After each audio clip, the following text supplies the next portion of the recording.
Dilks finding a couple of lands. Going to go ahead and return that Kabira Crossroads. And now we're going to transmute Thalaria West. Go find some more 0 mana action. Dilks kind of sitting pretty. He's got that Primeval Titan attack. He's got Kevin Jones down to 8. Pact of Negation and Summoner's Pact at the ready. Could basically do a decent amount of stuff this turn with Azusa also. But Kevin, with those 2 copies of Thing in the Ice, just needs to chain cantrips together and should be all right. Yeah, and I want to point something out that's really subtle here. All these deck building decisions you make with Amulet Titan have such dramatic ramifications because you play so much of the match with your deck in your hand and tutoring and making decisions. This week, only 1 copy of Engineered Explosives in the main deck for Dilks. In prior weeks, there was often 2 copies. Right here, another Engineered Explosives would do a lot of work cleaning up those things in the ice. Not available to Dilks. Already burned his only Engineered Explosives. It was necessary. Absolutely. But these are the ramifications that come from these choices, and they haunt you throughout the day. If you just make one little misstep in deck building, you can be completely punished by it. And that's what makes what these Amulet Titan players have done so impressive. They're always on the cusp of having the next evolution and seemingly having a near perfect 75 for every week.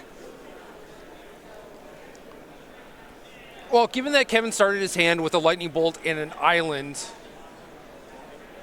and didn't immediately cast a cantrip. I see a blue spell in hand. Looks like it's a Snapcaster Mage.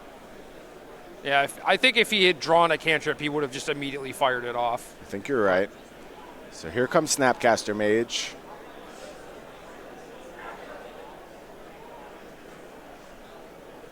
And is this going to earn the Pact of Negation from Dilks? I think so. I think you want to deny the counter here. Yeah. Dilks agrees. Got to go ahead and fire off that Pact. Keep the Titan alive. Deny Thing in the Ices getting another counter off of them, which is certainly important considering one of them's at 2. And I think Dilks at this point just knew that Kevin was out of spells. Yep. Good read from Dilks.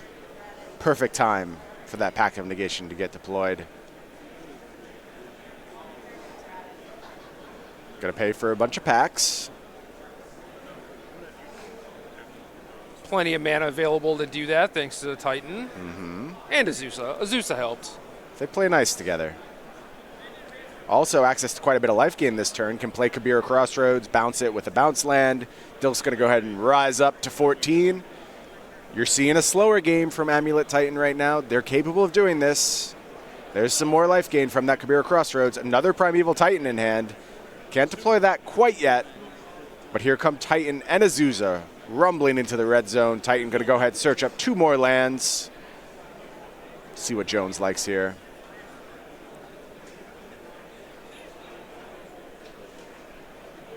Looks like we're going to get Slayer's Stronghold.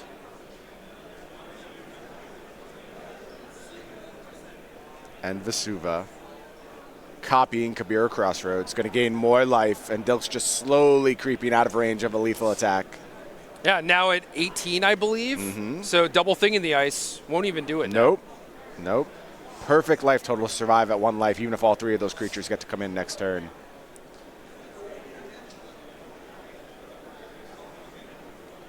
Dilks was ready to go to the next main phase. We hadn't done blocking yet, so we should probably take care of that. Amulet Titan players always focused on the big picture. We don't have time for things like combat. Here now is that Coalition Relic. With Jones at 2, Dilks passes the turn back. Need to have a huge turn here from Kevin Jones. Opt into Faithless Looting into another spell. Something like that would do it. Draw with Surgical Extraction. That is not going to do anything for Kevin Jones. He says, yeah, I'm dead. Narrates his death for Dilks. Dilks says, I agree. Another impressive Amulet Titan game here on camera. Slowing down the pace there, playing that longer game, using all of the options efficiently, and finding the W is Matthew Dilks. Yeah, and you see Amulet kind of oddly taking a controlling stance that game, tutored up Engineered Explosives, used Pact of Negation to protect the Primeval Titan and stop Kevin from getting more counters on those Thing in the Ices. and use the tutoring ability and Azusa's land bouncing ability and everything to replay Kabira Crossroads, gain a bunch of life. Like, Amulet was the control deck. Yeah, absolutely. And that's one of the things about Amulet is not only can it switch its role depending on matchup, it can very much switch its role depending on draw. It has a lot of flexibility in how it's going to play any given game. And that's what these players have come to love about the deck. Why don't we go ahead and take a look at sideboards now. Jerry, this is your chance to give Kevin Jones his sideboard guide that he's so desperately looking for. This week in the sideboard, Jerry Thompson has recommended 3 Molten Rain, 2 Spell Pierce, 2 Crackling Drake, 2 Ceremonious Rejection, 2 Anger of the Gods, 2 Abrade, 1 Shatterstorm, and 1 Beacon Bolt. Jerry, what is Kevin bringing in here? Molten Rain, Spell Pierce, Abrade. You could mess with Crackling Drake, but I'm not about it. Okay. And what are you trying to trim from the main deck in this matchup? What do you think isn't particularly important? Lightning Axe does not do enough. You're just short of killing Primeval Titan, and you have Lightning Bolts and Abrades to kill the other smaller stuff. So you can definitely get rid of the Lightning Axes. I mostly like the Ascensions. I like the Snapcaster Mages to tag team with the more effective cards that you're siding in. Sure. So you're shaving on some Lightning Bolts because you're bringing in a Braid, you're cutting some Lightning Axes, and then probably shaving on some cantrips. Sounds good to me. Meanwhile, over on Dilks' side, we are looking at 1 Hornet Queen, 1 Pact of Negation, 1 Ramonap Excavator, 1 Reclamation Sage, 1 Tireless Tracker, 2 Engineered Explosives, 2 Negate, 4 Path to Exiles, 1 Chameleon Colossus, 1 Ghost Quarter. What do you like on Dilks' side? I would bring in Paths, and I would assume that Dilks is going to bring in the Reclamation Sage in anticipation of Blood Moon. Correct. I have wisely sidestepped that with Molten Rain. However, Reclamation Stage still has some applications against Pyromancer Ascension.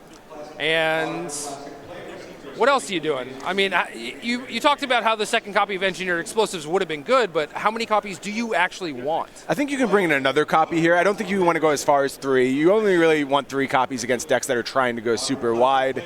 But you saw that Amulet Titan is apt to slow down in this matchup. I know they're keeping the Hive Mind planned in this matchup. They really like it here. You'll probably see a Pact of Negation enter as well, maybe trim some of the unnecessary lands that are present. You probably won't see the Colony Garden. It doesn't do a whole lot in this matchup, so that'll probably hit the road. And then some other trims you can maybe go to. If you can read for no Blood Moons, you can talk about not having Coalition Relic. We'll see if that's a read they're willing to make here. You know, we're getting into the late stages of the day. Maybe some information started to circulate around the room about it, specifically what are in players' sideboard. And Kevin played against Jonathan Rossum, had a Molten Rain, and it was fine, but Rossum was just like, yeah, if that was a Blood Moon, I would have just lost, because he wasn't like set up to beat it at that point. But with 3 copies of Coalition Relic, 4 basic forests, it just doesn't do enough. Yeah, I think you can certainly see games where it can go either way. Like it all depends on draw texture. In general, I like your choice of Molten Rain right now. These players know how to play around Blood Moon. They expect to play against Blood Moon and are doing so effectively. Dilks, as we mentioned, trying desperately to get some SCG points right now to climb up to the top of that leaderboard. If you are trying to get SCG points, get to those invitational qualifiers. You can't miss them. Also, I know you want to play that invitational, one of the biggest events in Magic every single year, twice a year, in fact. $1,000 to the top 8 at your invitational qualifiers. You'll get those SCG points I mentioned. You get a nice playmat, and of course, our beautiful personality tokens. You can check out go.starcitygames.com/IQ for more information. I just want to see a Molten Rain copied by a Pyromancer Ascension. Woo, that would be dirty. Very, very dirty. Make me very happy. Here you see Cedric Phillips lurking in the background again, as he's wont to do. Cedric took us out to a incredible Italian meal last night. Basically, more food than any human should ever consume. Some of the best lasagna I've ever had was last night. It was delicious, and I could not finish it, which has basically never happened between me and a lasagna. And Stu Summers ordered something. What was that dish? It was like a seafood pasta dish, but it contained an ocean. When I am telling you this bowl contained at least 4.5 pounds of seafood and pasta, I am not exaggerating. I have never seen as large of a pasta bowl. The bowl was bigger than Stu's head. It was ridiculous. Absolutely ridiculous. It was enormous. And he had just been eating nonstop for what seemed like hours. Yeah, we were done with our meals for like 10 minutes, and Stu was still going, and you looked at his bowl, and nothing had changed. It was exactly It was the same. bottomless. Good food here in Cleveland, I have to say. I've enjoyed all of my food thus far. Yeah, not too bad. You get to find the nice local spots. Cincinnati had the mac and cheese, grilled cheese donut place. That place was good, like Tom and Pretty Chi. good. Yep. Looks like players have kept. Kevin just going to go ahead and lead on fetch land. Dilks, turn 1 Botanical Sanctum into Amulet of Vigor, and Kevin has the Spell Pierce. Nice response. He's got a Spell Pierce. Not a lot of cards, it looks like. Down to 6. Yep, mulligan here for Kevin Jones. I think Dilks is on 7.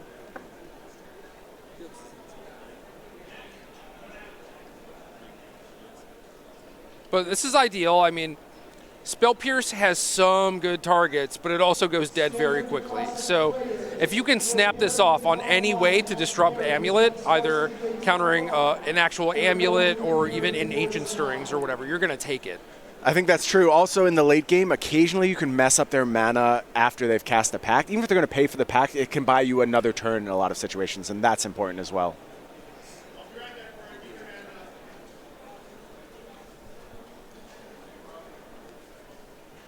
Here's an Ancient Stirrings from Dilks. Going to take a look at the top 5 of the library. What's waiting there for us? Looks like he's got some options.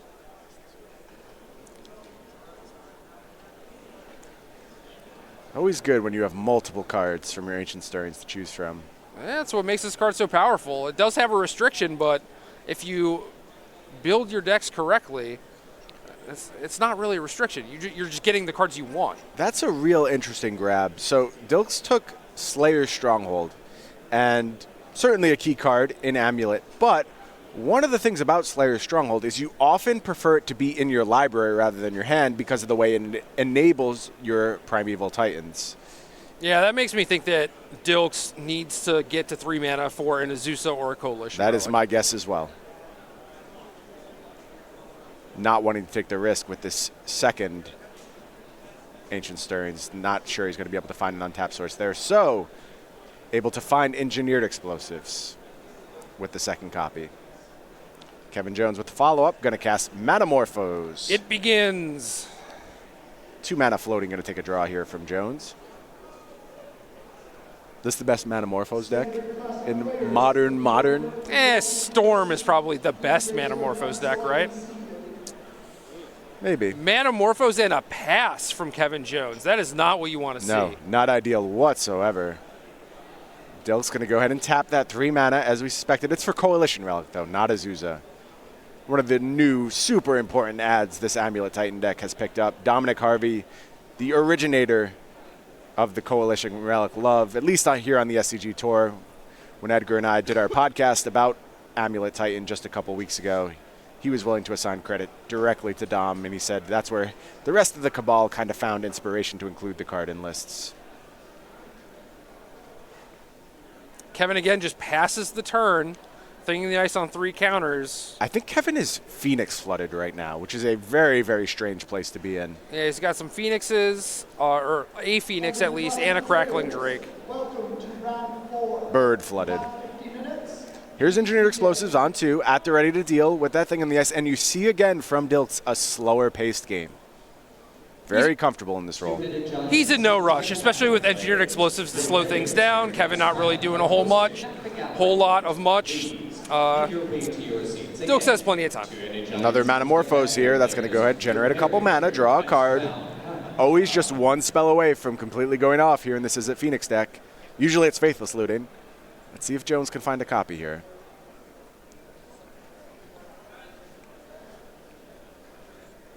Let's see if Kevin can find anything, really. Any action, something. Even a 4th land. Do something, Kevin, something.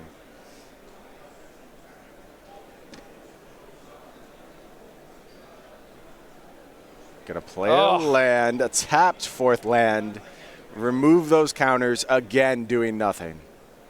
Disastrous draw here from Jones. Meanwhile, Dilks gonna go ahead and untap 6 mana at the ready. Is it Primeval Titan time? I see some tapping. there is prime time. Going to go ahead, do a little searching. And Kevin can't really do anything about this. This is kind of the point of the game where Kevin's spells lack a lot of efficacy because he really has to be the aggressor in this matchup, and things like Lightning Bolt, Abrade, they're just not going to deal with a Primeval Titan and an opponent that has access to 10 mana, you know? Like, you need to use those cards to slow down Dilks' early development, maybe Abrade a Coalition Relic, cast a Molten Rain here or there, but now it basically just comes down to a race and whether or not Kevin can actually assemble 20 points of damage, which, given the Primeval Titan, is going to have to probably be like closer to 28. Yeah, going to be tough for Kevin. Dilks took double bounce land, returned Talaria West to hand, so it might be more of the same on the next turn. Even more Primeval Titans entering the battlefield. Let's see what Jones can muster here. Just hard cast Crackling Drake does not make me feel good about Kevin's chances. Yeah, Kevin might just lose. On the next turn, I mean. He's almost certainly going to lose the game. But quite possible. And that Drake would not even be big enough to effectively block the Titan. And that is going to be the play from Kevin. Playing what feels like a standard deck this round, unfortunately. Take a draw off that Drake. Lightning Bolt in hand.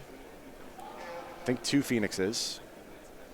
Dilks going to put a counter on that Coalition Relic. Take a draw. How about another Primeval Titan? Is that any good? Kevin says, you don't really need to worry about that die. I'm probably going to be scooping pretty soon here. Slayer's Stronghold and Boros Garrison at the ready to enable that Primeval Titan. Yeah, some good long-term planning by Dilks, taking that Slayer Stronghold, actually, like you mentioned. Generally, you prefer it to be in the library, so you can search it out with Primeval Titan and untap it with Amulet of Vigor, but after Dilks got his Amulet of Vigor spell pierced on turn 1, he knew that that was probably not going to be happening. Yeah, so. Adjusted his plan, rightfully so. And this is a good setup here. Here come those 2 Titans. Can go find 4 more lands. Can Dilks?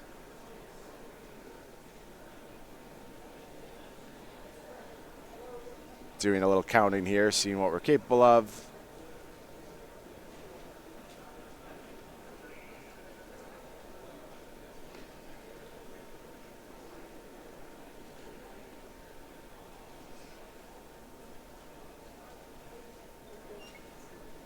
It's only 14, Kevin.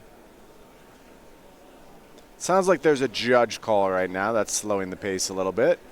Yeah, I think it was whether or not Dilks has to tap this Coalition Relic to cast the first Titan.